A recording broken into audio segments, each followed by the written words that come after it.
Linking Professionals. This is another segment of There Is Hope Outreach Ministries. My name is Shirley Herring. I am your host on this evening.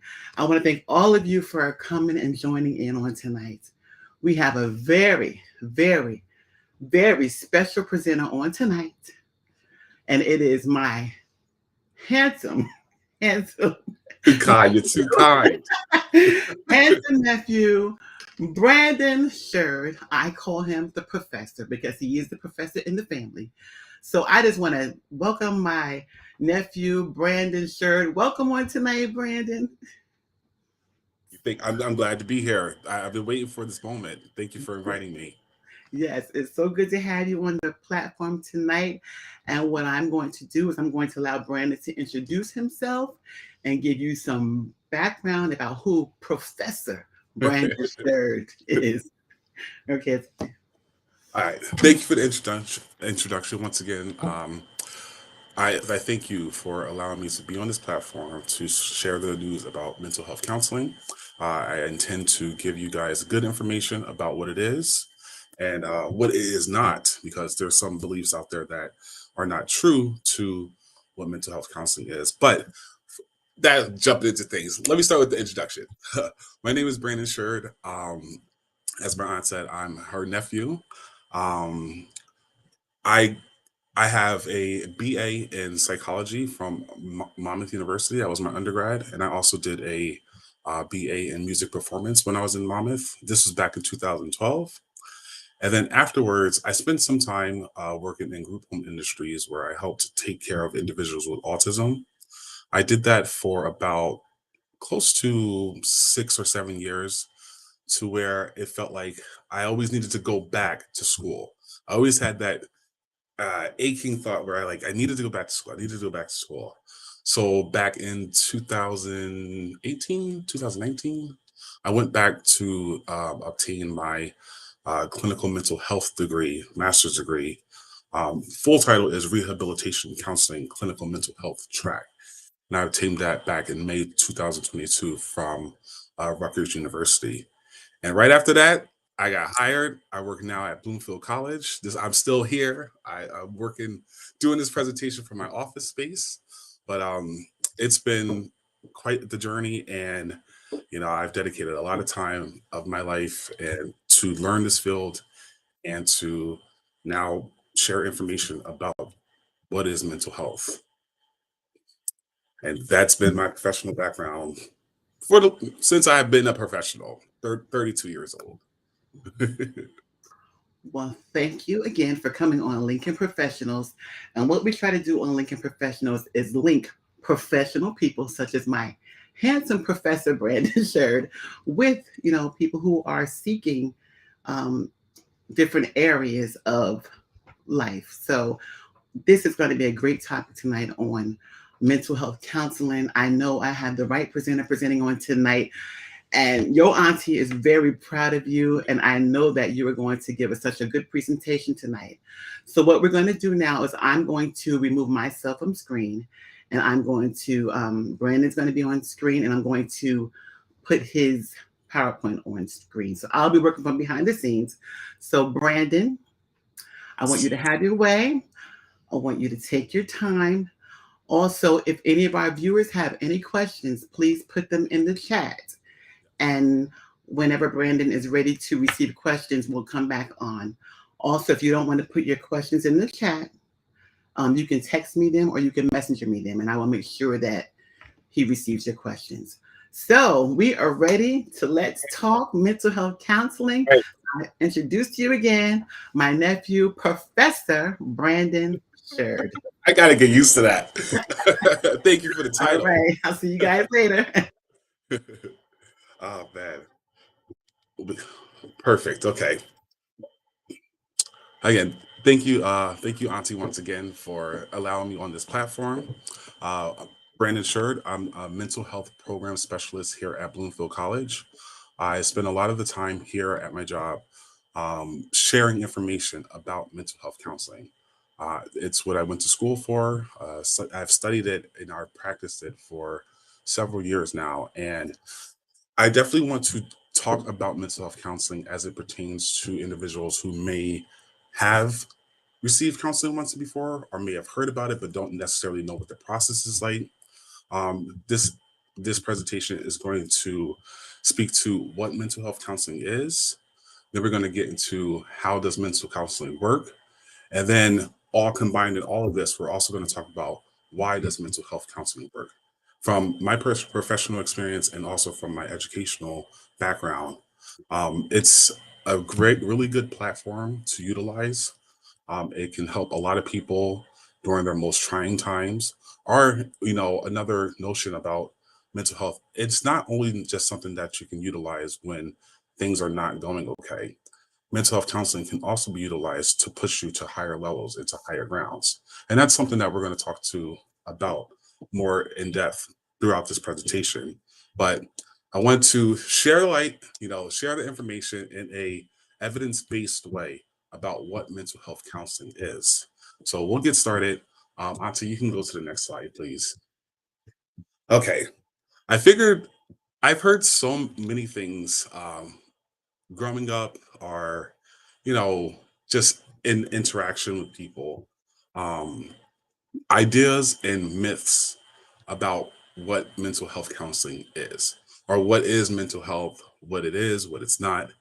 Um, I wanted to start off this presentation to kind of talk about some ideas. And I call them myths because I'm going to debunk them right afterwards, or I'm going to give some information that speaks to why this is not really the case, this myth, um, so that we can kind of create more knowledge and understanding of what mental health is and what it's not.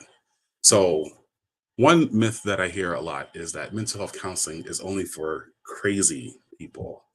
And like, you would never hear me say that as a professional. That word crazy from a mental health perspective, it's we can just throw that out the book right now.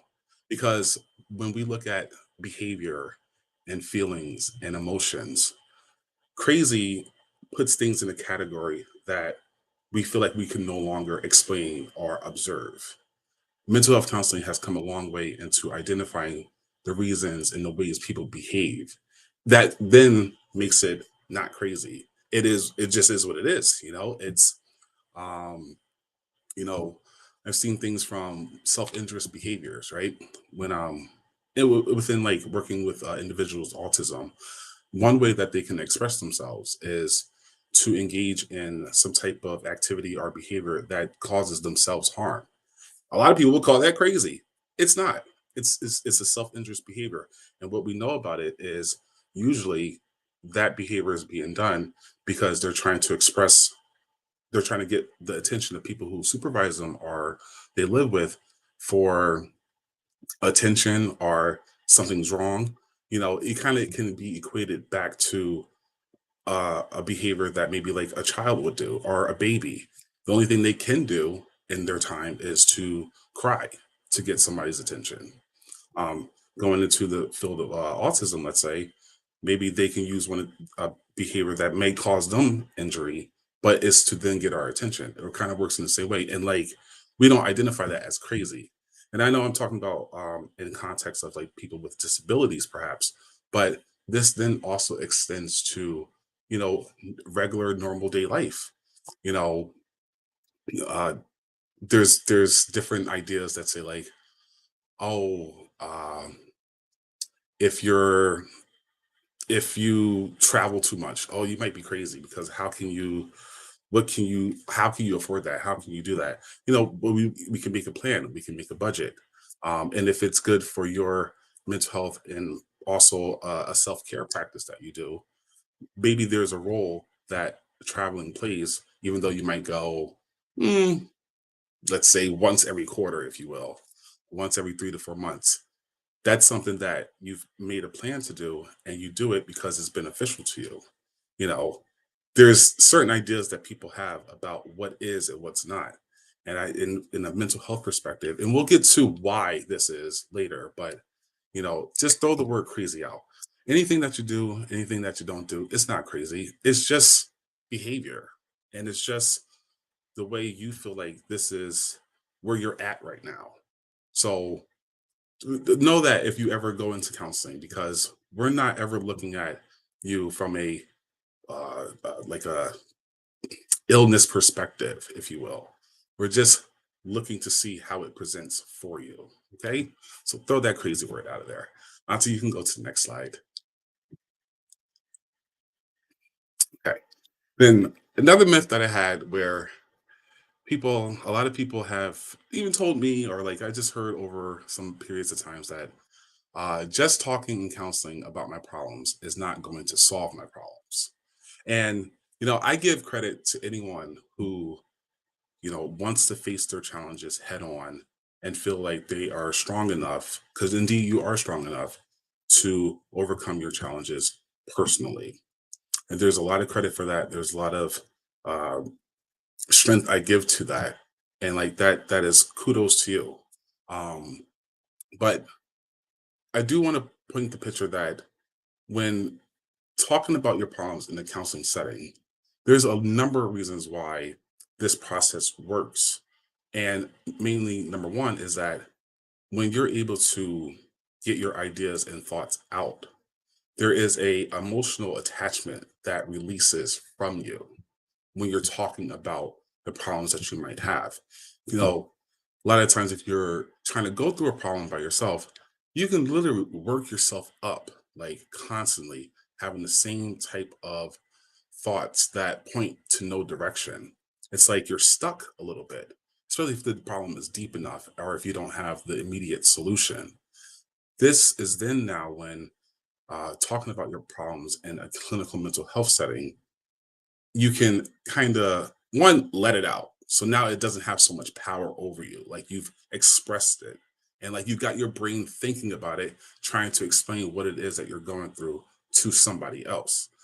Half of mental health counseling is that process in itself, and in doing that you're able to kind of have more relaxed demeanor about what it is that you're going through, and then that can allow for new ideas and thoughts and feelings that are more positive to come in so that you can maybe naturally get your way into a better situation or a better thought process about what you're going through. Also too, I will explain the role of the counselor in the slides coming soon, but um, a counselor is there to kind of direct you or kind of take in what you're saying so you can not be that attached to it anymore. Now we both are in this together, and then from a perspective that we went to school for, and I'll get into some of those concepts soon. um, we try to expand the way that you are currently thinking about it, kind of reflect that, but then also expand to then say, well, there's this option that in the science it says it can be helpful for you. In our experience, there's a piece of the psychoeducation that we can provide that it's always going to be up to you whether you want to do it or not, but it can give you a different outlet or a better way to problem solve something that you might be going through that is causing you some type of mental distress or just feelings of like something has to change about this. The mental health counseling process can do that. Until you can go to the next slide.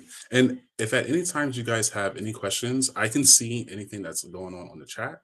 So just put it in the chat. I will try to get to them after finishing a thought, if you will, because I could keep talking and talking, but I do get the comments. So if any of this stuff resonates, if anything here kind of it's like, wow, I didn't think about it, like maybe didn't think about it like that, or like, can you explain that a little bit more?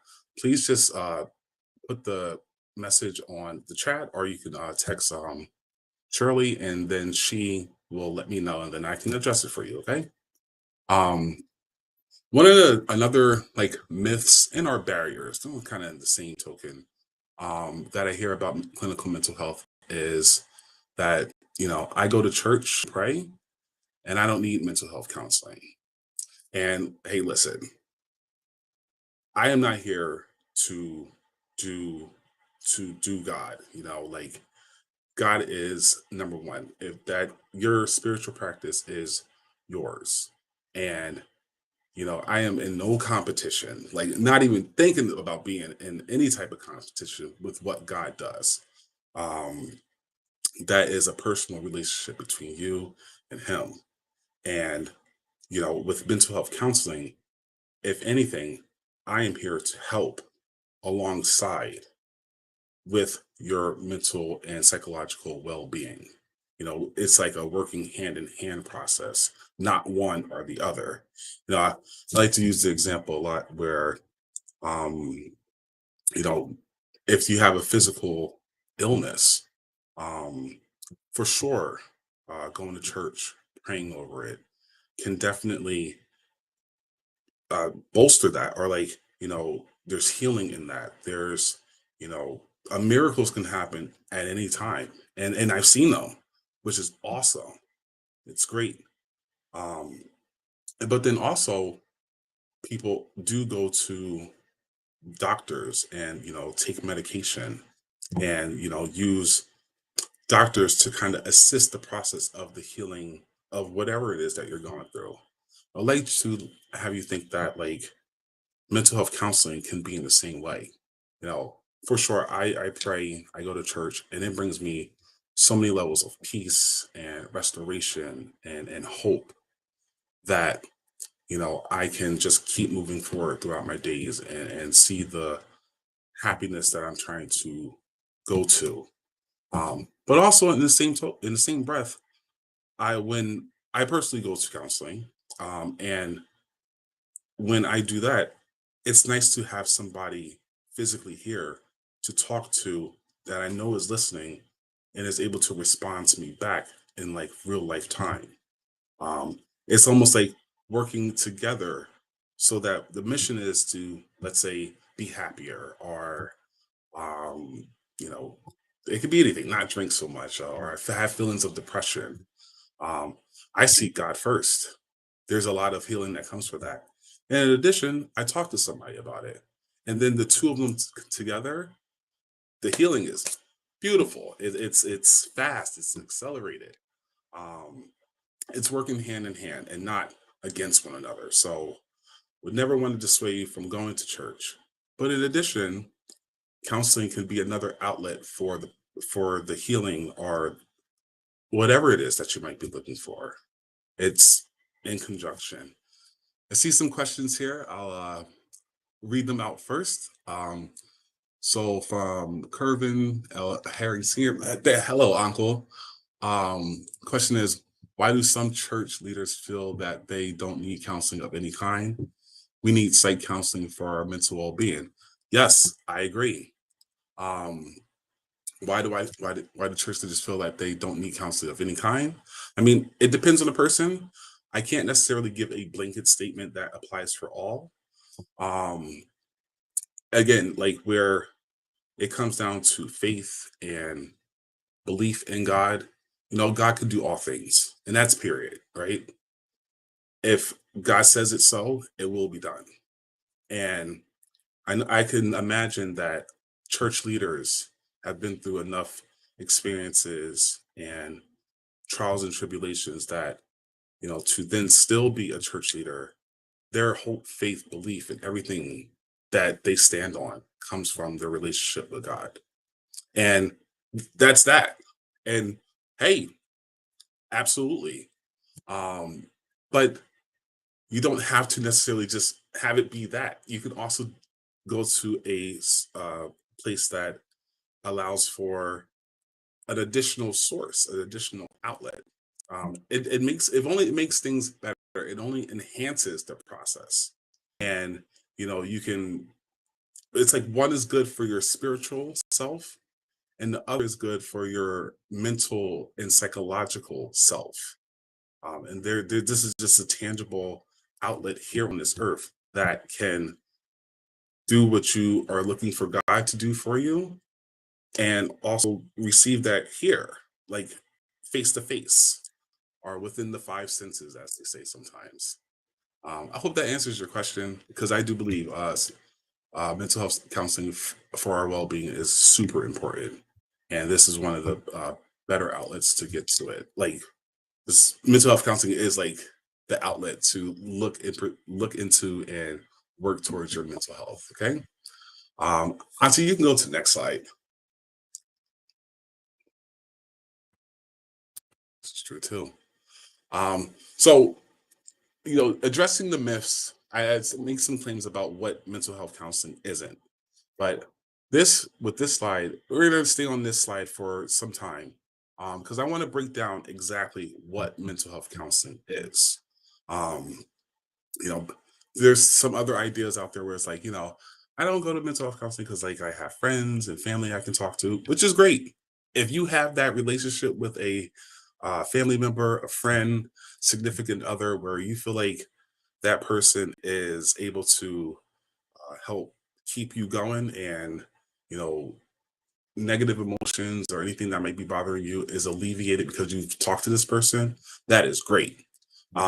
There are some times where there are things that happen or feelings that you're having that seem hard to explain, or friends or family kind of come back at you like, I don't understand, or there's this fear of judgment that you might get because if you tell somebody that like, oh, I think I'm depressed, or no, I'm so anxious and I can't even drive a car, like, you know, maybe whether your friend or family meant it or not, but jokingly they could say like, well, what's wrong with you? Like, what do you mean you can't drive a car? And it's like, but no, this is really serious to me. Like, I really can't drive a car. And like going through that experience of like kind of getting that judgment for a second, it sometimes can make things worse. And like, so I want to explain about the first component when it comes down to mental health counseling is like, it is a safe place to talk. Like, there is no judgment. If you tell me I have anxiety and I can't drive, I'm going to say, okay, please tell me more about what happens when you attempt to drive, or tell me about the anxiety that you have when driving. That's it. I'm not saying, oh, how are you going to be 25 and you can't drive? I'm not doing that. I'm not going to say that you guys run away from me. No, I want to hear what it is that you're going through, from a non judgment place, because if you've made it to mental health, perhaps that meant you've tried to explain this to other people and it just didn't seem like they understood. In mental health counseling, it's like my purpose to understand what it is that you're saying and for you to feel understood. Okay. So, you know, I mean, that's just in one context, but this applies to anything that you might say. It is a non judgment zone, and it is my role to then kind of get you to talk more about it so we can really dive into what might be causing this, or where is this stemming from, this emotion, this behavior, this feeling. Okay.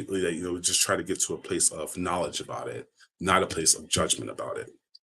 Okay. Um, then the next thing about it is there's a part of mental health counseling that's with confidentiality. So this component is like, due to several laws throughout the United States, one mainly being HIPAA. Um, I am not saying anything about what you told me to no one. It is nobody's business except me and you. That's it. It is confidential. I can't share your information without your consent. I can't talk about your situation to anybody that's not in this clinical team. It is between me and you, and it doesn't leave the door. Are there some times where, like, the information perhaps has to kind of come out? Yes. And specifically with that, there are two major times when confidentiality can be broken. And that is when it is identified in session that you want to cause significant harm to yourself, such as like suicide, or, you know, a self-injurious behavior that could lead you to the hospital. I might, I am then able to call some type of helping service, whether it be 911 or a crisis center, to get you the help that is necessary. That is one. Two, if you intend to do something that causes major harm to someone else, I do have a duty to protect.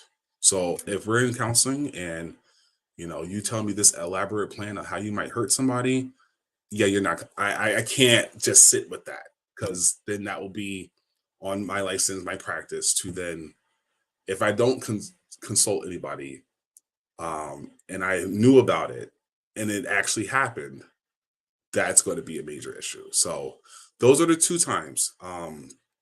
If you're going to do harm to yourself, harm to others, and in addition with harm to others, that can include child abuse, that can be abuse to an elder, um, and that can be abuse to somebody that is dependent of you, but may not be like a child or like someone who's 65 plus. Those are the major times where I would then talk to somebody. But other than that, everything that we say in this room stays here, and that's that, because it's non-judgment and it's nobody's business. So a lot of times if you're in counseling, nobody even has to know that you're in counseling unless you tell them. I'm not telling nobody. It's none of their business. So please do know that. I get a lot of like people will judge me if I go to counseling. People don't know if you're going to counseling nowadays too, when you can do it so much telehealth. And nowadays you can do it from your room, on your computer, or on your phone. And seriously, nobody has to know. And we want you to be in a space where it's confidential so that nobody's overhearing your conversation or, you know, prying into what you're talking to me, because it's between me and you, and that's it. And your consent is needed if for that information to go somewhere else. And then we also talk about a concept of unconditional positive regard, which sometimes in dealing with certain challenges, if you will, like I've had someone when I was an intern, um, I had someone who had anger issues, and sometimes in practice, you know, in trying to have the person understand like how that behavior, or the person was telling me a story where they were getting angry with somebody and the person got angry with them back, and that person felt like it was unfair. Then I was trying to like kind of confront that experience where it's like, you know with what you said, what if somebody said that back to you? And then the person came back to me and was like, what? Like, how are you gonna ask me that? Like, don't you see what this person did to me? And I'm like, okay, all right, okay, let's pump the brakes a little bit. Um, in other situations, for somebody to kind of be hostile towards me, or like you yourself as an individual, you know, you might get defensive, or you might be willing to like kind of, hey, what are you talking about? Like, listen, I know what I'm talking about. You did this, and that's why this happened. Like, stop it already. Don't you get it? That's not how counseling works. No, no, no, no. If a person, if things get heated, or there's a misunderstanding, or you know, we were on a good page, but like things got a little left. On my end, as a counselor, we can talk about it, but it's washed. I'm not holding it against you. I'm not keeping it from you. Like, I'm not judging you for it. Um, we were going to talk about what happened if it's important to you, but there's never any hard feelings, because it's part of the process. It's a part of the work. If anger is what we're dealing with, there's probably a good chance anger is going to come out in the session, because it's probably something that you've done, a person has done anywhere and for a long time. And of course, it would come out in session. That's where we can get a chance to address it and kind of point it out for what it is. There's things that counselors do to kind of, pinpoint when it happens, how it happens, and we work towards it. But I'm not holding the offense. I give you unconditional positive regard, because I understand that like this is what we're working with. And that's in the context of anger. Um, that's in the context of maybe like depression, where it's like, we were talking about being committed to coming to sessions, and the sessions is something that will help. But yeah, the something that can help. But maybe you missed a session and there was no word for it, no call, no show, if you will. Hey, I'm not taking offense. I'm going to follow up. I'm going to be professional. You missed your session today. Would you like to reschedule? That's it. And then when you come back, hey, it's like I might ask you, hey, what happened? I tend to use humor a lot in the counseling session, but um, I'm not holding it against you. It's like the slate is always clean. So do know that we're easy to talk to because the number one thing that we're trying to do is build a therapeutic alliance, which is the next part, and that's establish trust between counselor and client. Um, we know as counselors that you're not going to talk to us if you don't like us, trust us, feel good vibes from us. Um, it has to be a union here, and why it's like we do a lot to build like good human relations with one another. So if I am judgmental or if I don't like forgive easily, if you will, or show positive regard, you're not going to talk to me. You're not going to want to, and I get it because like you don't trust me, or like um oh, he acted weird towards me. Like we want you to open up, like talk about what you're going through. You may not have had the chance, so we're going to try to always stay focused on the relationship that you and I are having from counselor to client. That is the ultimate goal. And if there's a lot of research that says when the relationship between the counselor and client is in good standing, that is significant of a lot of the healing being done, a lot of the treatment outcomes being met, and a lot of the growth happening in therapy. So, it's whatever we need to do to build a good relationship. That's the focus. That's step one. And it's not as a counselor, I'm not here to tell you what to do. We are here again in union to talk about like what works best for you as the client. So, you know, if there's times where it's like, hey, I need somebody to really break information down to me specifically. I need you to be direct. Okay. Well, I'll do that. Like it's a collaborative approach, and I'm following your lead as far as like what the information is useful for, or you know, how does this help you the best? With whatever examples that we're talking about, whatever disorders that we might be working with, um, anything. It's I follow your lead. So say what you got to say. It's my job to receive it, kind of speak it back so that you know that I'm on the same page with you. And then we go from there, from what I know about psychology and mental health, and from where you're at as a person, like trying to get to a better standing point or learn more about something. Um, because in a lot of this, it's a lot of goal setting as well. Um, Usually, when you come into counseling, there is a goal that you may not know that you want to have, but some of the first sessions are us figuring out what is the goal that you're trying to accomplish. Whether it be like, I'm having a hard time grieving, or, there was a significant loss that just happened, and like, I just have not been able to shake this feeling, or, it's been months now. Okay, so the goal will then be, um, let's see how we can better cope with the grieving process. That would be the goal. We make a goal out of anything so that we have it measurable and objective, that like this is what we're working on day in and day out. So that like when we have counseling sessions, it's not just like us talking about the weather or the news. Like, okay, maybe a little small chat in the very beginning to get things oriented, but then it's like, okay, let's go back to the goal that we've established, and let's continue working with that. I see a few questions coming in. One from hey, Valerie Garrett. Is ADHD a type of mental illness? That's a good question.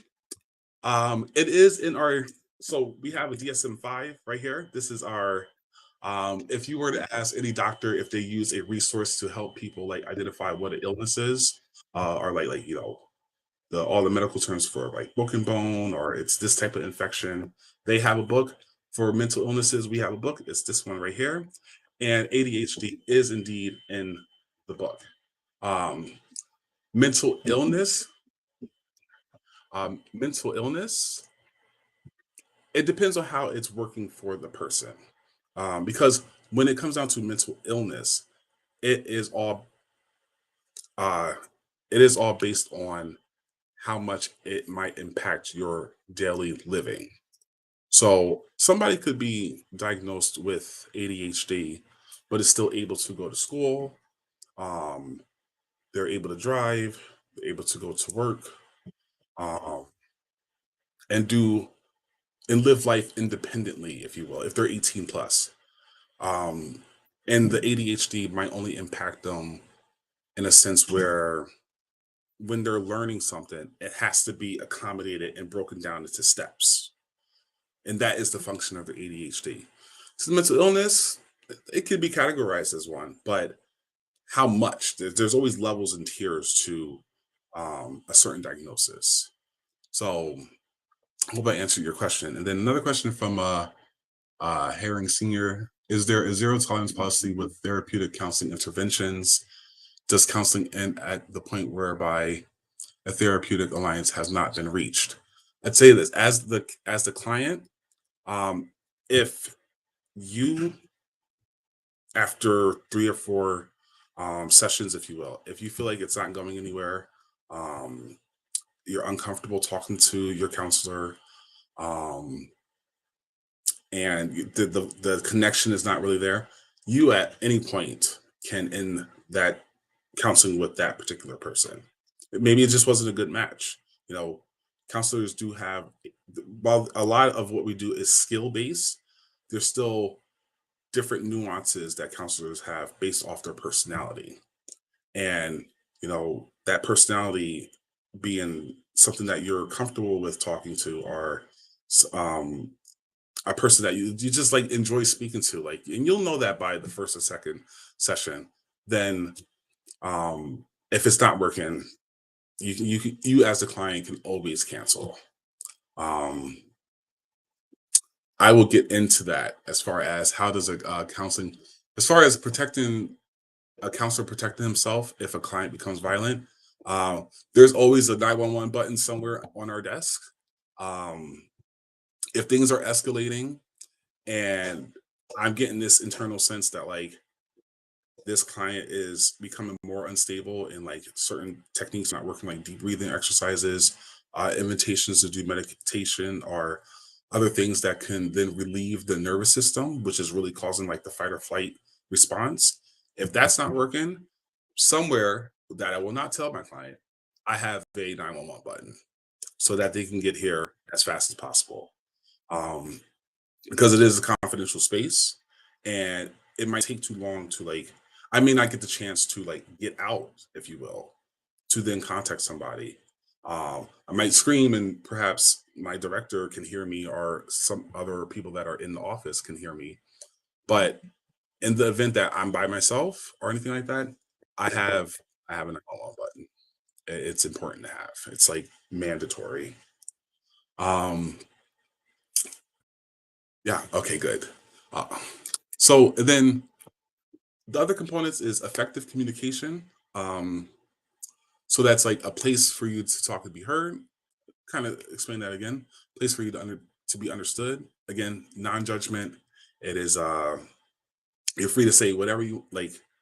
If you're going to cause harm to somebody or somebody or to yourself, that I would have to report. But anything else is off the table. Like, it's between you and I. We're talking. I talk about things that you like, you don't like, things that bother you a lot, um, goals that you want to seek, and just whatever it is that has brought you to counseling. All is fair game, non-judgment. You'll never hear me say, "Oh, that sounds nuts." Like, no, that would be against what I do as a practitioner and unethical of me to do. You'll always be met with a sense of empathy, compassion, and genuineness. I had another question. Why do you think Black men have such a shield against going to therapy? Oh, that's a really, really good question. Um, I mean, again, it depends on the person, but to give an idea of like that might apply for a lot of persons, African American persons, men. Um, did somewhere in upbringing or within like their idea of what being a man is and how they've been taught. Um, you've been taught to handle things on your own. You know, you can't seek help. Uh, Men don't cry. Um, Talk for what? Just do. Deal with it. These are attitudes and expressions that have been kind of normalized within, especially persons of color culture, Black culture, Latino culture. Um, Men are not to talk about what they're going through. You just get it done. And that's a lot of pressure. That's a lot of, you know, gets to a point where that could be really hard to do by yourself. You just say, pick your boots up by your straps and deal with it. Okay, it can work, but I say at the same time, there's a really alarming statistic happening where African American male youth are committing suicide at an alarming rate. It has increased 4 times within like the last 5 years, if I'm not mistaken. So there's something that, you know, as I think as we learn more about mental health and the experiences that Black men go through, um, it's kind of opening up this door that, like, okay, it's okay to talk my emotions, but not everybody really is on that level. Like, there's a lot of taboo still, and in this place of like being stuck, if you will. Um, and that's why I'm here and try to talk about it, because as a Black man myself, like, I want people to know that the therapy is available. Like, doesn't matter your race, your culture. Like, there's a therapist out there that can match like whatever it is that you're looking for. You feel more comfortable talking to a Black male, as a Black male yourself. We're here. Um, if you feel more comfortable talking to uh, somebody who's double your age because you feel like they have wisdom, they're there. um, More access to mental health is coming through the cultures, and the field is really changing. So I mean, I would say utilize it and know that it's okay to do so. You can kind of unlearn the programming that may have happened and just utilize the resources. um, you guys are asking some really good questions. uh, I'll keep going to it. Why is counseling considered or viewed as a taboo? To the view of what goes on in church remains in the church amongst people in the church. Hmm. I honestly didn't think that mental health counseling was taboo in a sense in the church. Um, I've come across ideas that it's just not as necessary because um, because the healing happens at altar call, which I've seen and I've experienced. Don't get me wrong. A lot of things, a lot of good healing happens there. And if it's not an issue that is resolved there, then usually that means you have to go again. Keep praying harder, um, and wait.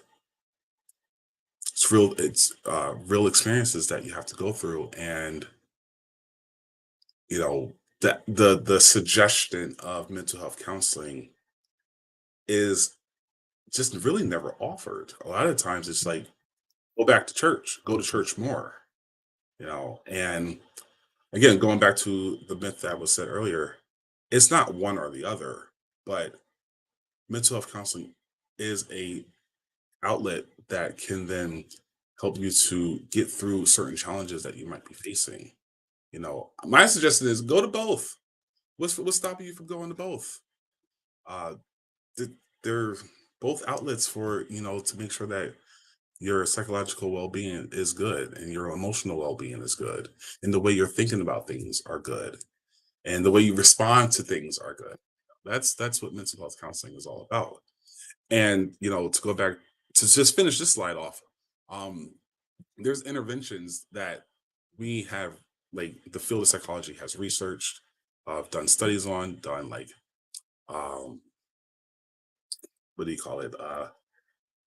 We've done practices on where it's like, hey, we know that these techniques work to alleviate this issue. Like if you're having a panic attack, how do you resolve yourself. You know, deep breathing exercises are amazing as far as getting somebody back to grounding, if you will, where, because a panic attack is really the nervous system kind of hyperventilating, if you will. Like it's going too fast. It needs to slow down. When you're able to breathe in, let's say for 3 seconds, and exhale for like 4 seconds, you then are telling your nervous system to relax. That's why they would say, breathe, breathe, like breathe, take a yoga breath. It relaxes you. We know this as science. There's a lot of body practices that help you to kind of just come back to center. Meditation and mindfulness practices are really coming of age nowadays because of the benefits that it can have to your well-being without trying too hard. Um, and there's a lot. I mean, the field is so broad. I could spend a whole PowerPoint just like talking about the interventions, and there's actually a lot to get through. But I'll get through it. We kind of talked about it a lot already with the questions, but you know, we are trained professionals as therapists or counselors to see an emotion, see a behavior, see a thought, and from the evidence, identify if that is good or bad, and then what to do about it. Um, we know that, your thoughts, like we use a modality called CBT a lot, which is cognitive behavioral therapy, which goes under the premise that the thoughts that you're having ultimately influences your feelings of the situation and then influences what you're going to do.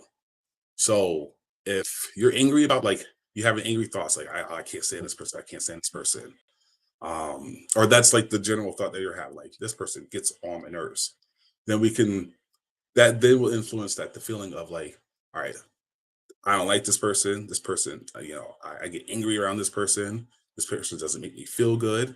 And if you combine those two over a long period of time, there's a good chance that the behavior comes out that you might uh, slap the person, go attack the person. Like, you're going to show some type of animosity towards that person because these are their thoughts and your feelings. And then in psychology, we will look at um, where those thoughts are coming from and explain to them then how that influences the feelings and how that influences the behavior. Um, Auntie, you can go to the next slide.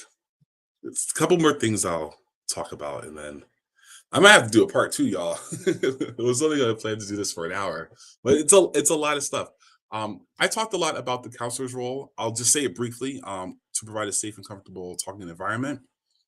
Informed consent starts the process off, but private talking space, and we have access to emergency supports. We want to establish a caring therapeutic relationship. So you're not going to get judged. We're going to talk back and let you know that we hear what you're saying. And you're always going to be met with like genuine good traits like warmth and genuineness, trust.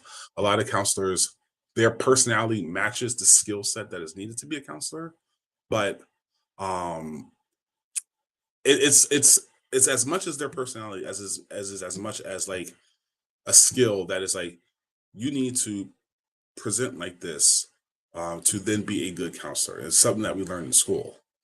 So we literally try to be the nicest people to talk to, like the most open-minded people. Like there's nothing you cannot say because we're gonna genuinely try to understand. And there's goal settings, and then um, the main goal is to facilitate awareness about what you're going through so that you can grow and enjoy a better psychological and emotional frame of being. Um,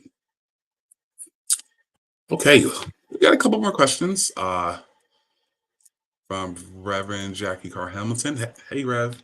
How do we debunk myth that mental distress is demonic? That's a good question. Um, I would say that when talking to professionals in mental health. Again, I'll refer back to my good old handy dandy DSM-5. Um, most behaviors that you might have seen, that you can see, are somewhere classified in here, especially if it works towards a person in the negative. Like if these behaviors are um, if getting in the way of daily living, like people are not eating anymore because of these behaviors, they can't drive no more, they're not taking showers anymore, things that usually produce a moderate level of well-being, that is classified in our DSM-5.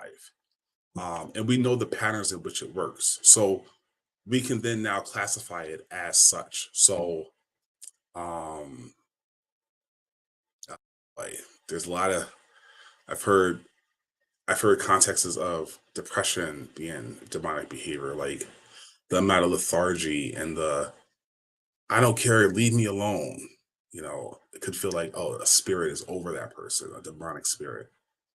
Okay. Dep- Depending on what the context we're talking about, um, we could also classify it as depression if it meets some of the clinical diagnosis that's within here. Um, or even out like behavioral outbursts. People just like uh they were okay on one point, but then you said something to them, like you could have just said hello, and then all of a sudden they're cursing you out. Like, whoa, where did that come from? Like that person must be possessed, you know, depending on the context, maybe. DSM-5 would then say, this person might have a personality disorder, which causes them to have emotional outbursts due to the trauma that they've had in their life. It's a new language here, and there might be a intertwining between the two. I'm not a pastor or anything, so I that's not my realm. But there's a new language presented from the DSM-5 that can then classify certain behaviors as what it is in a way then mental health professional can alleviate it with some of the interventions that we know work. Okay, I hope that answers your question. Um, okay, I'll go to the next slide.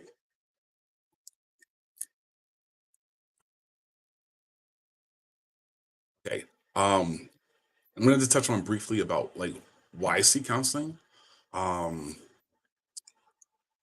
so you can use counseling to during periods of adjustment or loss. Um, One of the number one things that will cause people distress or, will change up anything is their experience with change. Like, people love routines. We all love routines. Like we know what to I'm sorry, what to expect with a routine. When that routine is changed and we really unexpectedly too, like with like significant loss or unexpectedly you got to notice that like the company is going to like be laying people off in 2 weeks, something that really changes your functional routine, the stress levels skyrocket usually, because what are you going to do? What am I going to do now? What am I going to do this?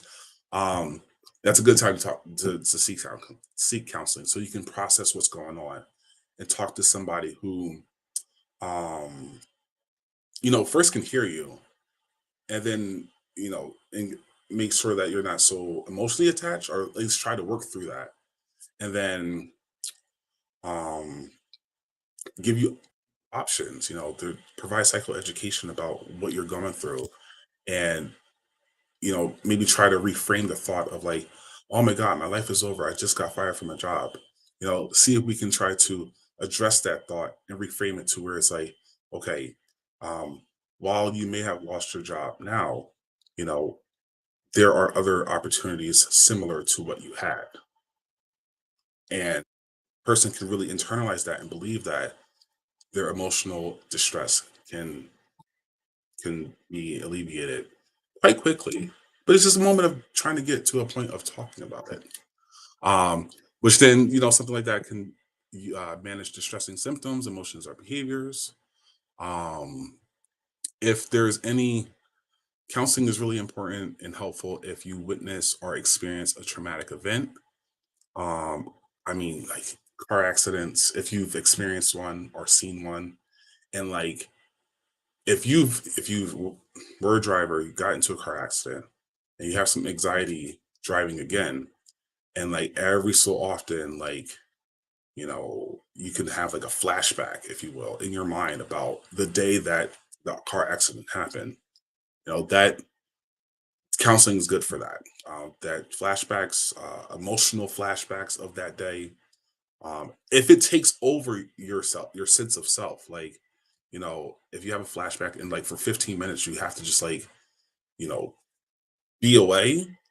There's ways that we can talk about um, alleviating that so that the flashbacks are not that important or are strong for you.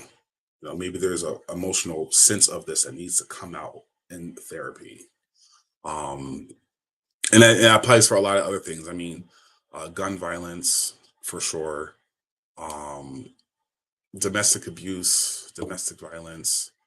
Um, Counseling is really important for things like that because if a situation is strong enough, if the neglect is strong enough, if the physical pain was strong enough, these things can overtake the mind and the emotions in ways that you may not have even known.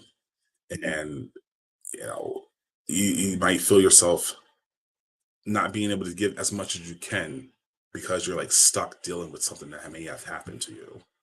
And it's a robbery of life. And counseling is very good for getting over that hurdle. Okay. You can go to the next slide, Auntie. Um, I like to use this model real quick for kind of pinning out the 5 zones of mental health continuum.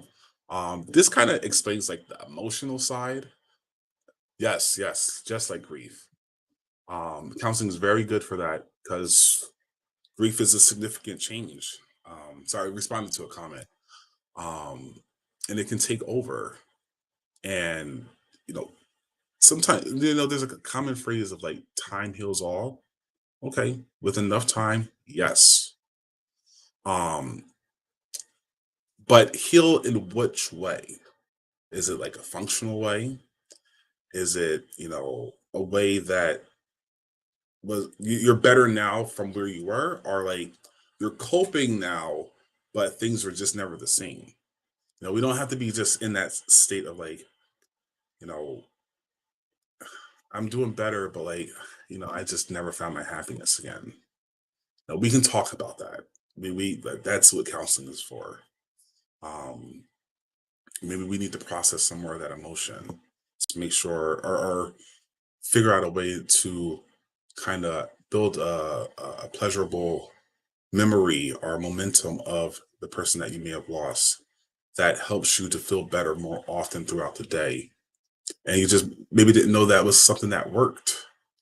Um, and a lot of the times, like, it is normal for people to feel there's ups and downs. There's waves. Like some days you wake up, you're like feeling on top of the world. Other days it's like, man, I feel like I woke up on the wrong side of the bed. No, these things that's normal. Um, I would say from a clinical perspective, if you're dealing with like a negative or an emotion that you can't seem to shake, but it's not like really causing you any good.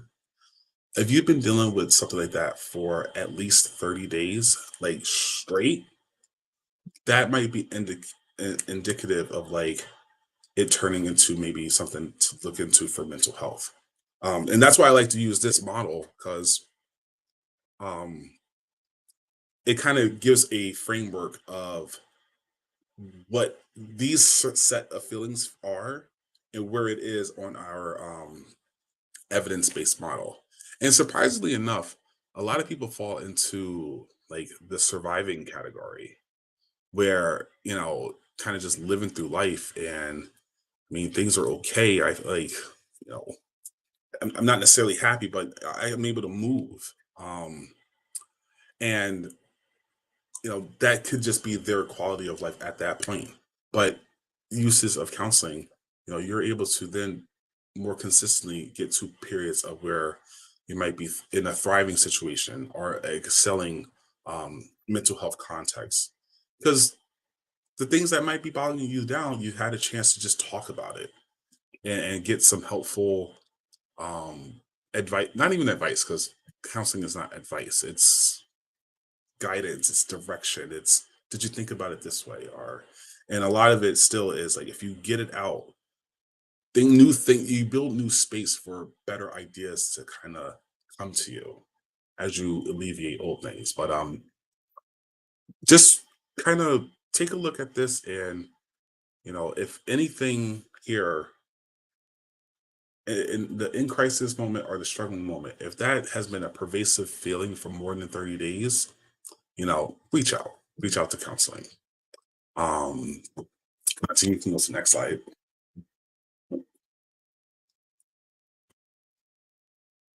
Got another question. I'll probably do my best to with questions and everything be done at like 8:30. We're almost done with the PowerPoint.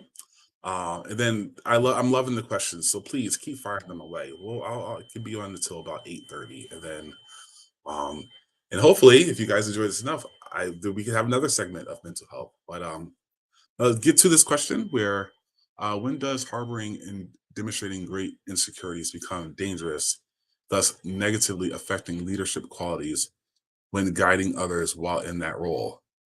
Oh boy. No, okay, I got you. Um, I'm gonna read it again so I know, so I can answer all parts. When does harboring and demonstrating great insecurities, and that's the key word, become dangerous, thus negatively affecting leadership qualities when guiding others while in that role? Okay, all right. Um, the best way I can explain this is um, insecurities happen. Like it's a reflection of something that you may not have worked through fully. And it's interesting how life can kind of bring, like life in its circumstances can kind of bring out periods where you might feel insecure so that you can look at it, have an opportunity to face it again, so then you can move past that theme of life, if you will. Um, but if you don't work through it, it can become dangerous because you're not operating from a place that is objective, or a place that is, for the best good. And we talk about this a lot in counseling, especially as a counselor who there's this concept of transference and countertransference. With countertransference, it's like the client is presenting something that triggers me because, oh, I don't know. Um, the way this person is talking to me reminds me of a teacher that I never got along with. And I was always so happy when I was done with that person's class because if I had to spend another day with them, I was going to lose it. And now all of a sudden I'm in the counseling session, and this person and the way they talk and their mannerisms is reminding me of this person, and it's like, like it's making me go nuts. But then, I have a role to play, so I'm trying to stay centered and focused. And like, there's skills that you can develop to make sure that always is the case. But where insecurities come into play, they're somewhat wounds, if you will. And sometimes if you don't address them, or if you don't know how to manage them better, it can come out in worst ways, especially in leadership positions where you may then be guiding somebody in a place where it didn't come from objective thinking and like, the best decision made. It came from, you know, I'm gonna make this person do it so that I'm not exposed, if you will, for this insecurity that I have. That makes sense. Um, Hopefully that answers your question. Um, okay, so as far as mental health counseling goes, I talked about when to seek it in the negative aspect, but um, I don't want mental health counseling to be something that people feel like, oh, you only utilize when something's wrong. Like, not even close. Like going back to that last model, um, there's feelings of in states of well-being that is in excelling or thriving and then excelling. And mental health counseling can definitely, there's a field of mental health where it focuses on positive psychology. So never mind working in this medical model of alleviating mental illnesses that are impacting daily normal life. We're talking about, okay, I'm a normal person. I'm okay, things are good. Maybe not the best, but I'm okay. And then here comes this field and study of psychology that says, no, we're not just going to use the best. We're not just going to use normal. We're going to find the best. There's a lot of concepts that speak to, you know, living your best life. That's a big, it has been a catchy term for a while. There's songs that are made out of it. Um, and like highest peaks of living and well-being, your quality of life is not just 6, it's like 10 plus. Mental health counseling is good for that. Because then, and a lot of times it's just like being able to have that space to process your thoughts and emotion with somebody who, from a clinical perspective, is feeding back to you ideas and new thoughts that allow you to live as great as you can.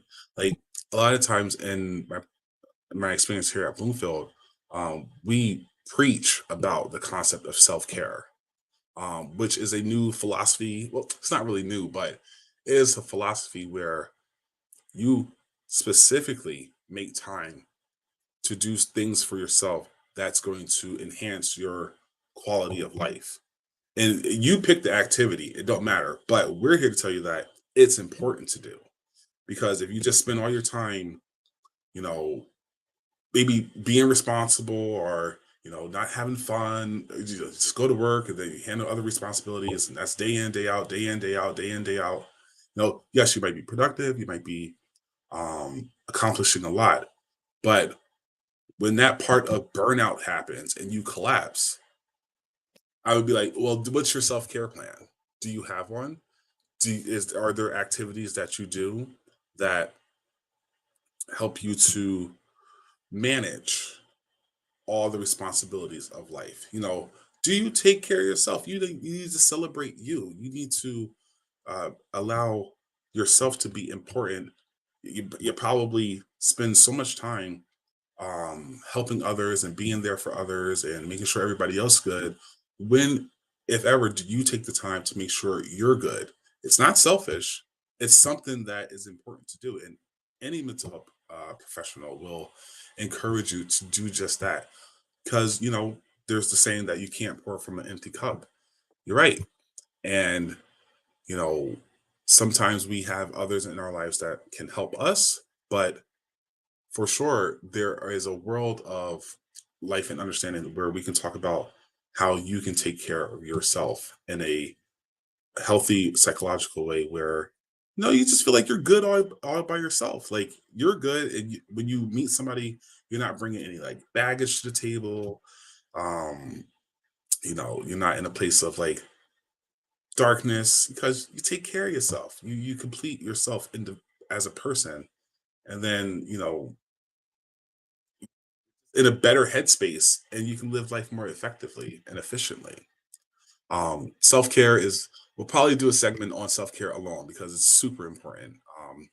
And there's ways to practice just the philosophy of it so that you're always good yourself. um Answer a few questions. What do you say to a person who tells you they feel like they are just existing? That's a good question. Um, so a lot of the times, in the attempt to build connection and to build a like relationship with between counselor and client, or just people in general, um, ask questions. Uh, you don't necessarily have to know what to say. Um, if you ask the right questions, you can get that person to start talking about what that means to them. Like, oh, I feel like I'm just existing. Okay, can you tell me more about what that means for you? Or feel like just existing. Can you tell me more about that? Uh, I want to know what existing is like. I've never heard anybody say that. Ask a question, an open-ended question too, where you're utilizing um, can you explain more so that they can talk more about it. Whether it's if you phrase it as like a closed-ended question, uh, like, do you feel like you're just existing right now? Then that prompts them to either say yes or no, and then end the conversation.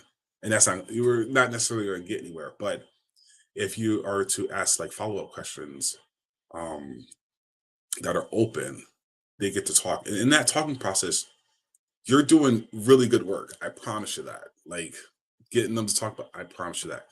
Um, and if it's something that's said that is like maybe outside of your own understanding about it, um, you you can like refer the person, or have the person maybe talk to somebody who might be more has dealt with that situation more.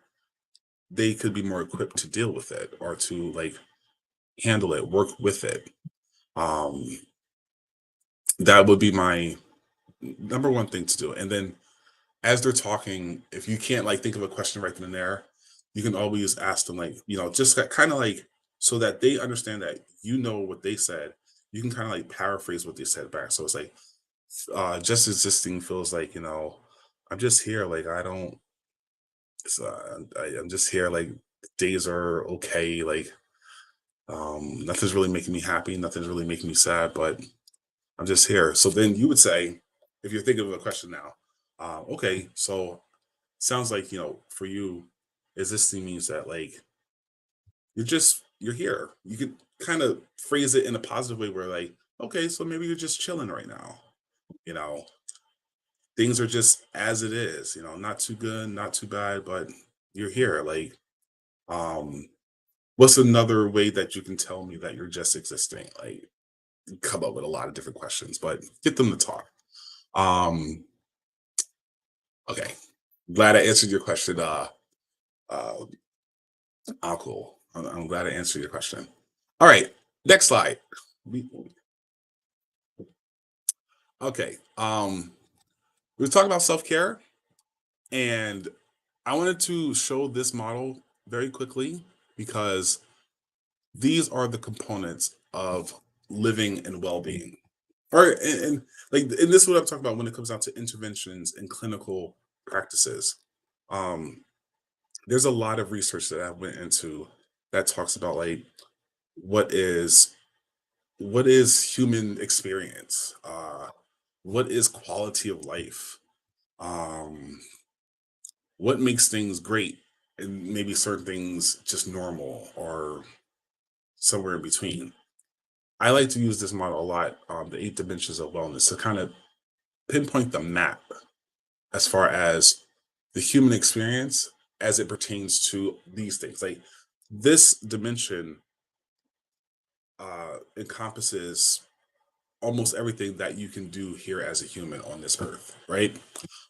Things that matter. Um, so, and these are the categories that you can focus on to, if you're making progress in a positive way in any of these categories, your overall well-being most likely is to benefit from it.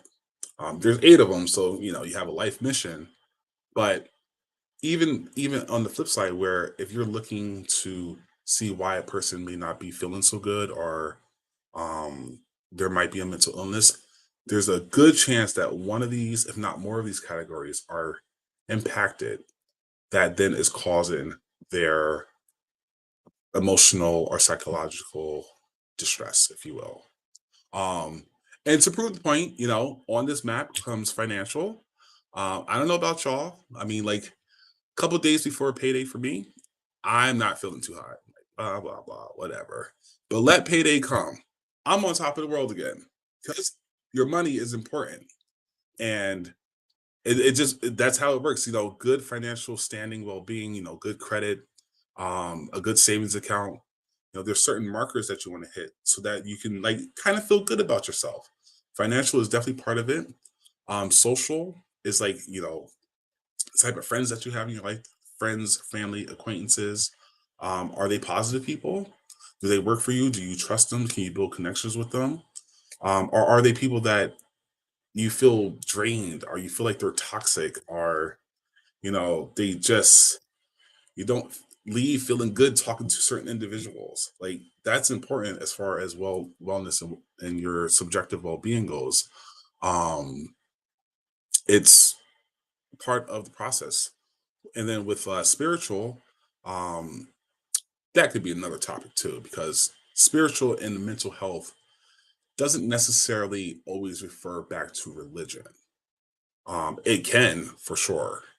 Um, in this context, for me personally, spiritual means my faith as a Christian. That's all the spiritual need I need. But for others, spiritual component could mean just something that gives them a sense of wonder, or a sense of like a purpose outside of themselves in life. It could be like looking at the stars, for example, looking at the ocean, and not necessarily wondering about where it came from, but it's just like taking in the beauty of something that is so much more significant and massive than they are. Um, a lot of people can get that through, use that as a spiritual practice. And there's a lot more occupational. Do you like your job? Do you not like your job? Physical needs. I mean, a lot of the times, physical is so important when it comes down to your mental well-being. Um, you know, if you're in good health, you're gonna feel good. It's just the correlation between that is very well known. So, please, like, if you can, make sure that um, you're taking care of yourselves physically.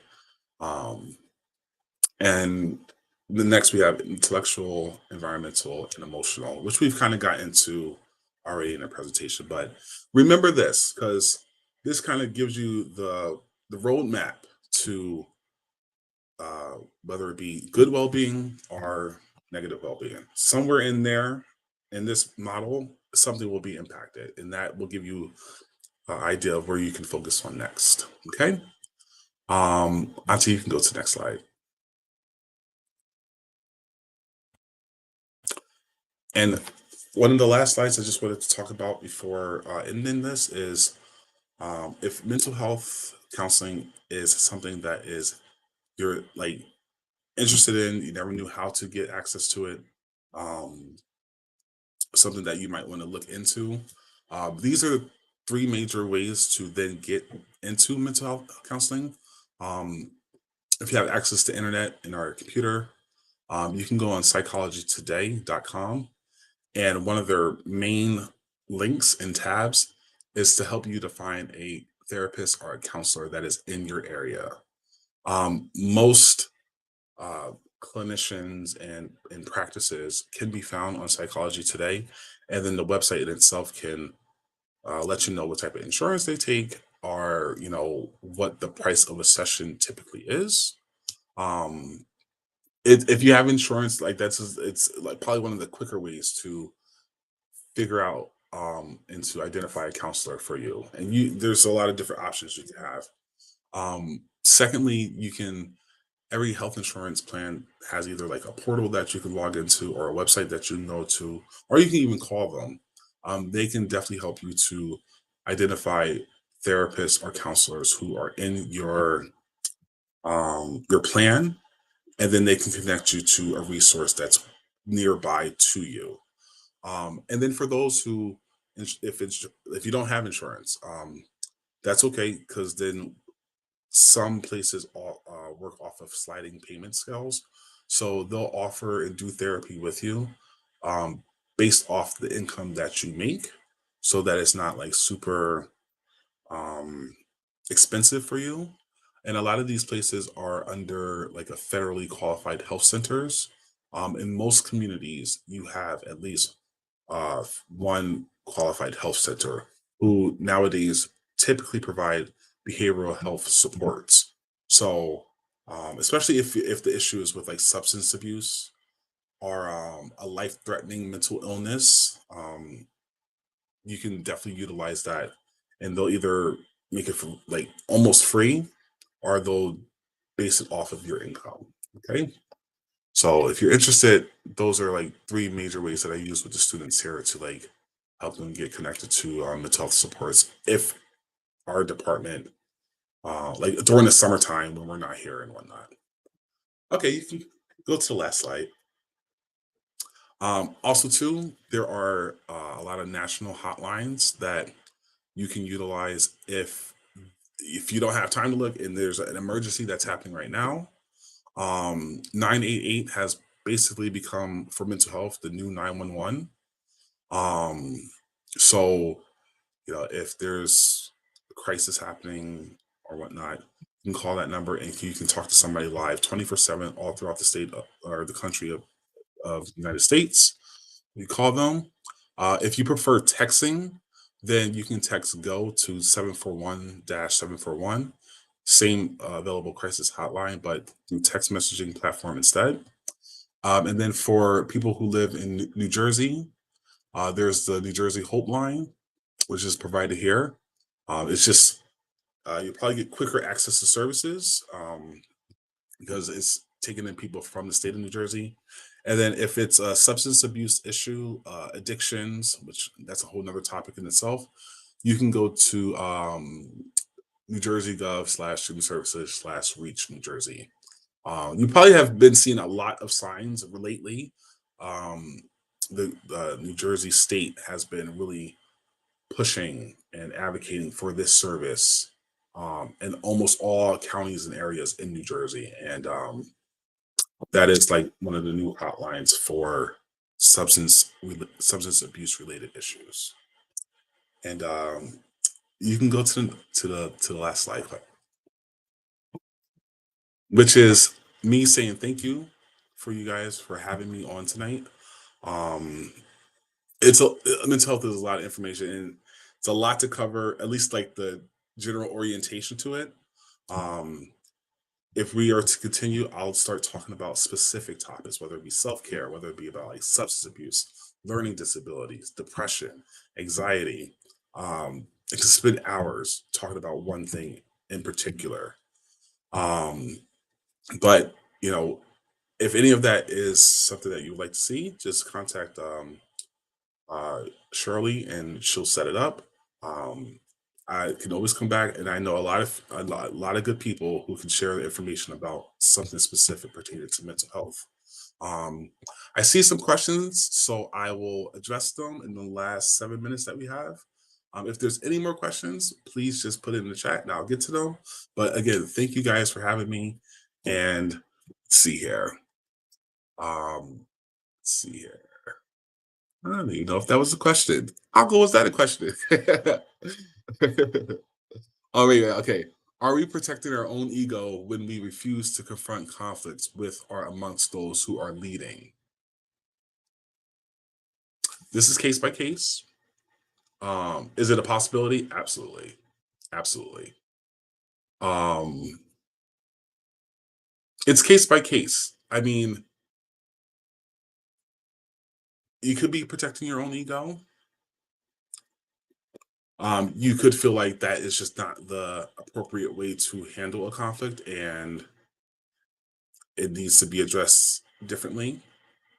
Um, conflict management is a concept in psychology for sure. And how people go about resolving conflicts is different. There are patterns of like that speaks to what is more effective. Usually the assertive approach, which is a thin line with assertiveness, because assertiveness can come off as um, aggressive and or rude. Everybody has a subjective thinking to that. But you do know true assertiveness when it seems like logical and objective rather than personal and like heated emotions and whatnot. That's one of the main approaches to resolution. Using I statements. I felt this way when this happened. It is important that this does not happen for me again. Otherwise, I will not be able to maintain this relationship. part of resolving conflicts, if you will. With on the other end, um, probably the most harmful is maybe not dealing with it, like that head in the sand um, phenomenon, where you might know it's existing, but what do you do about it? It gets tricky. It gets tricky. Hopefully that answers the question. And here's okay. Why are some institutions, be it professional organizations or nonprofit organizations, some churches fail to implement or deal with implementation of conflict resolution? I have heard several profound clergy say some.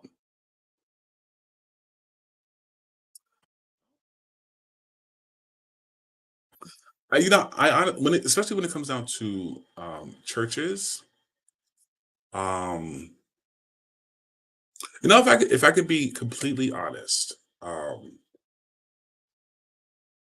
black churches, if you will, there is a way of handling conflict just by prayer, which is amazing. You know, God solves everything, and a lot of things. I mean, even with mental health, if an issue or something happens where it's like, you know, this seems out of our control, we're just gonna pray about it and let it go. Um, Listen, anything is possible with God. We know that. Um, and an answered prayer could look like referring somebody to a mental health professional. That could be an answered prayer right here on this earth, because God has perhaps equipped us to then deal with that situation. Um, and there's other supports that could be utilized too, whether it be in the churches or it's not just churches where professional organizations don't utilize conflict resolution strategies from a mental health perspective. Um, there's a lot of corporates that could use some of that. It's it's a growing process, but it's just kind of working against the stigma of mental health, and like the not everybody is aware of what it's possible of doing. That's why I like spend a lot of time on this presentation explaining detailed what is mental health, because I don't want there to be any confusion on how it works. Um, it's not just, oh, you're over there telling somebody your business. No, no, we are here to gain clarity and construct goals so that you can get to a better standing in your life, or whether it be your life personally or even as an organization, because we definitely do consultations as mental health professionals. um, Conflict resolution is something that we work with, because usually it's a conflict that is uh, weighing something down. I hope that answers your question.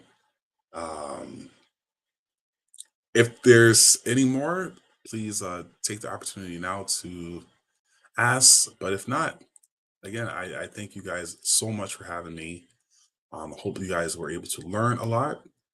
I hope I did a good job explaining to you what mental health is. And again, if there's any specific ideas or concepts that you want to hear about, just let Aunt Shirley know, and we will address it. We'll address it next time. Thank you guys for your time. Outstanding. Outstanding presentation. Thank Thank you you. so much. I learned so much from this presentation. All right, good. Good. I'm glad to hear how it works and why it works. And as you Good. were discussing things and explaining different areas, I saw myself in some of those areas. And I'm not ashamed to say that I went for counseling. I'm not ashamed to say it. There's nothing to be ashamed of. I mean, first of all, nobody has to know. See, Yes. Amen. nobody has to know. Not It's your wrong. private information. Amen. Amen. But thank you so much. And I definitely would like to bring you back. Yeah, yeah. And as you had mentioned about discussing different areas, Did you get I some would love to comments? bring you back for that. Yeah, of course, of course. Yes. So all of our viewers who are watching, if there are specific areas that you want to discuss, like you say, anxiety, fear, depression, whatever, please, please put it in the chat. Reach out to me, and we are going to bring Professor Brandon Sheard to the I'm gonna bring LinkedIn. some backup next time. No, we good, we good. Yes, but we hope that you guys really have learned a lot. I have learned so much. I am so proud of you, and I am so proud that you are my nephew. And I know God is going to do some even greater things in your life. I'm so proud of you. I have a question for you. When did you know that you wanted to go into this field? Like how old were you? Because you did a quick one on me because you were excellent tonight. Boy, I if you to be completely honest, I when I went to when I was an undergrad in Monmouth, I went in my freshman year undecided. I didn't know what I wanted to do. Mhm. The only thing I knew that I was good at was playing video games, and I had just begun playing music, and I was like, okay, that's kind of cool. So I had a whole meltdown, if you will, because we're in college and you're supposed to know what you're supposed to do, like by sophomore year, and I had no idea. But um, and again, I was saying the presentation between like, you know, I've always, had faith in God, always prayed, Mhm. and He has directed me so much as Yeah. far as getting to this point. And during that time, where that was the only thing I had, as far as Mhm. like knowing how to continue to move forward in life, um, Mhm. he gave me some insights that said, I wanted to do something that can speak to everybody. Because I felt like I was so isolated a little bit. Like I didn't know Mhm. how to connect with others. Yes. And I wanted to get out of my shell more because I was just like a nerd. I was by myself. Okay. I never even bothered. And I Right. wanted to utilize all of that. Right. And he started talking to me about, find something that can affect everybody. So it was either going to be this, or I Mhm. was going to do something with money because Mhm. who doesn't need money? Yes. Um, and long story short, I took a class, Psych 101, and I fell in love with it. I said, you know what? I'm Mhm. gonna take a Yeah. couple more. And by the end of my sophomore year, I had did psychology, Mhm. and it's just been very validating, and I learned so much ever since. Yes. Mhm. That's awesome. So if Yeah. I came to you and I said, Brandon, Professor Brandon, I think I I know may you might want answer it. to be, I might want to be a counselor. Like what should I look for? Like, how do I know this is really what I want to do? Um, the counselor in me would probably ask you like 5 questions following up. Because Mhm. we would have to explore that. Really, Right. I would probably ask like, well, why do you feel like you're being led to that? Um, what what is making you interested in the field of psychology or being a counselor? Mhm. And I guess some of the things that we'd be looking for is, of course, the quality. I want to help people, Right. and usually there's a story attached, Right. Mhm. of somewhere being a counselor was being made personal. Mhm. Um, and you know, a lot of things you hear is like, oh, my friends always ask me for good advice. That Mhm. seems to be a underlying factor for things. And um, I just love people. I love learning about people because there's a lot of research in the field of psychology and counseling. Right. Mhm. Um, do you have to like to talk? And Right. you have to love to listen too. Like, yeah, you got to Right. talk, but most of it is listening as well. And Mhm. it's a whole bunch of other stuff, but I'll leave Right. that there with you for now. Okay, one more question. So if I came to your office and I'm like acting totally like I'm just going off. Listen, I told you about this button. I know about that button, right? Before the button. Like I'm not like physically, but I'm just like Yeah, I'm just going off. Like what would you say? How would you calm me down? Like what would you say? you know, depend if it seemed like you're gonna get like physically aggressive, um, I would handle it one way. But if it's like you're just like fuming, like at on 10, but you're yelling and shouting. For a minute, I might just let you do that. I just be like, hey, what's going on? Okay, listen, come sit down. Here, sit down, Okay. talk to me. What is going on? And just be right with it, present with that emotion and that experience. Mm-hmm. And maybe for that session, Mm-hmm. that's what we need to do. You need whatever it is, you need to let it out. Right. And Mm-hmm. I'm mute. I'm listening. Mm-hmm. And every so often I might say parts of the story that you're telling me so that you know I'm listening, but I'm Right. listening. Because whatever it is, this needs to come out. Mm-hmm. Um, and usually that subsides the feeling. You just want to be heard. A lot of Right. times the frustration happens because nobody has heard you yet. Right. Mm-hmm. That's good. That's what That's the space good. is for. That's good. I know there's sometimes when you're going through something and people suffer in silence. You know, they don't want to talk. They don't know who they can trust, but they just try to deal with it in silence. How do you break that? Like, what do you like? How many appointments would it take for you to really break someone to talk to you? Like from your experiences.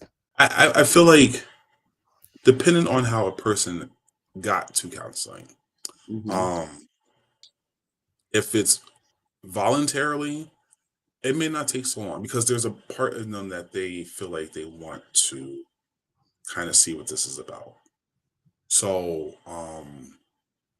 in that terms, maybe 2 or 3. It depends on the person, but um, once the first one is always like a little weird because we're asking questions, doing the intake and whatnot. Mm-hmm. But if the conversation has been well, second or third, we're really getting to kind of talk about what has brought you here.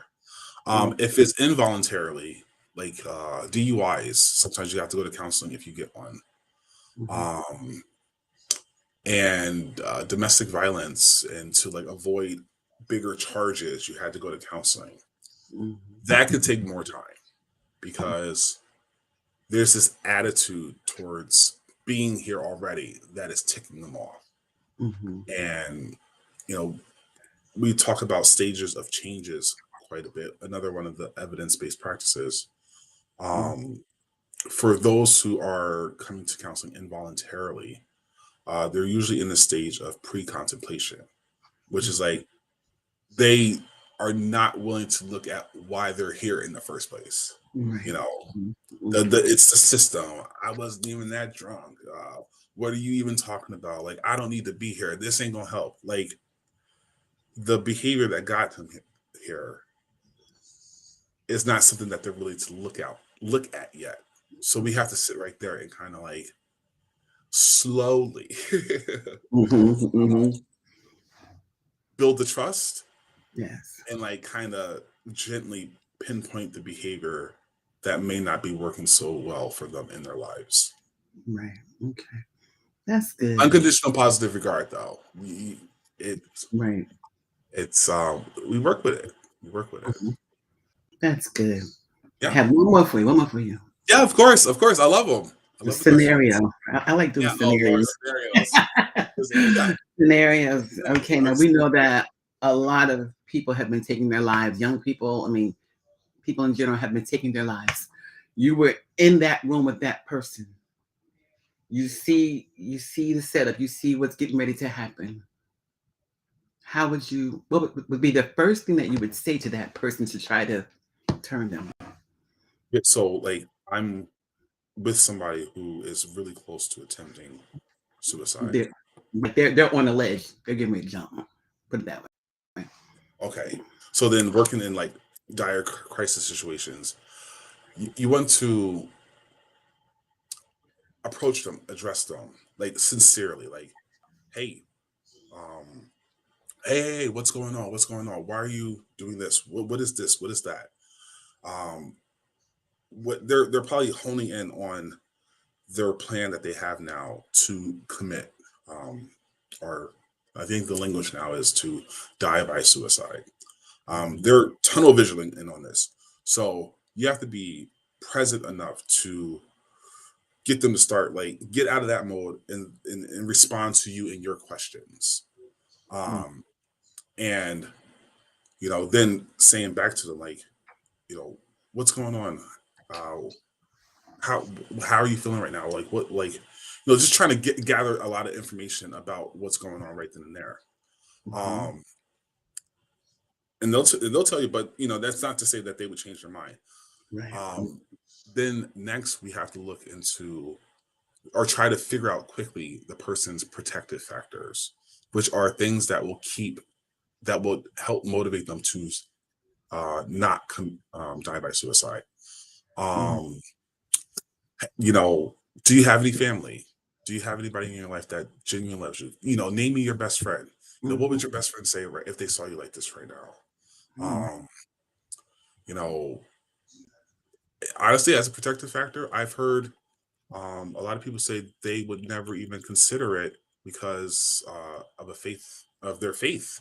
Right. There's an idea that committing suicide is an instant pathway to hell, or Mhm. well, there's no other way to say it.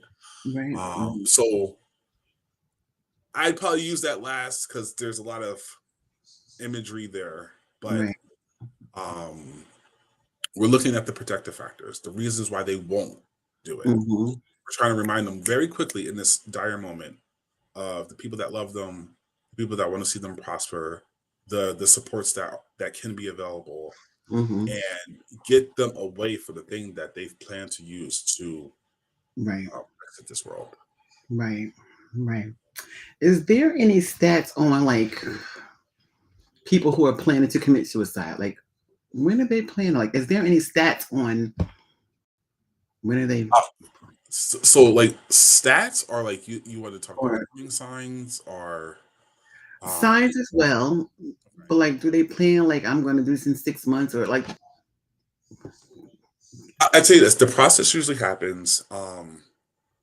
There's three steps to it usually, Mhm. where there are thoughts, like whatever it is that something that they've been dealing with. Typically speaking, um, has gotten them to start thinking about the thought of like not being here anymore. So it could be like sometimes I think about not waking up. Mhm. That's a thought. Sometimes I feel like it'd be easier if I wasn't here. That's a Mhm. thought. So that's the ideation of Right. suicide.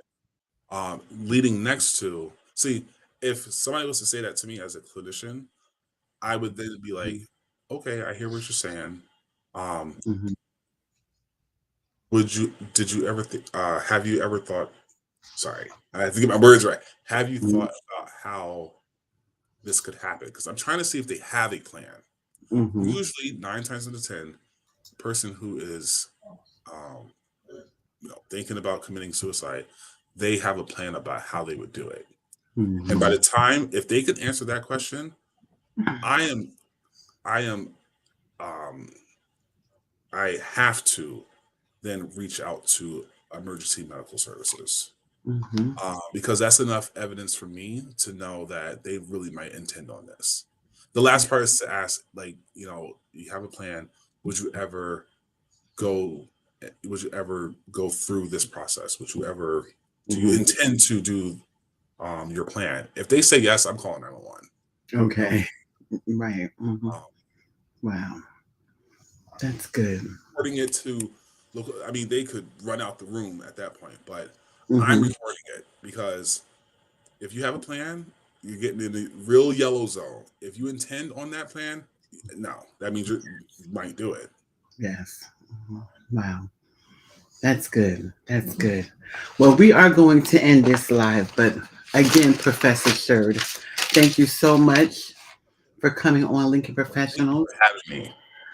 Thank you. And as I said, we are going to bring you back. Even if I don't get any recommendations, we're going to pick a subject and bring you back anyway. Because this is Have something you that do needs to it. be talked about. The world that we're living in today, we need to talk about mental health. And you really delivered well on tonight.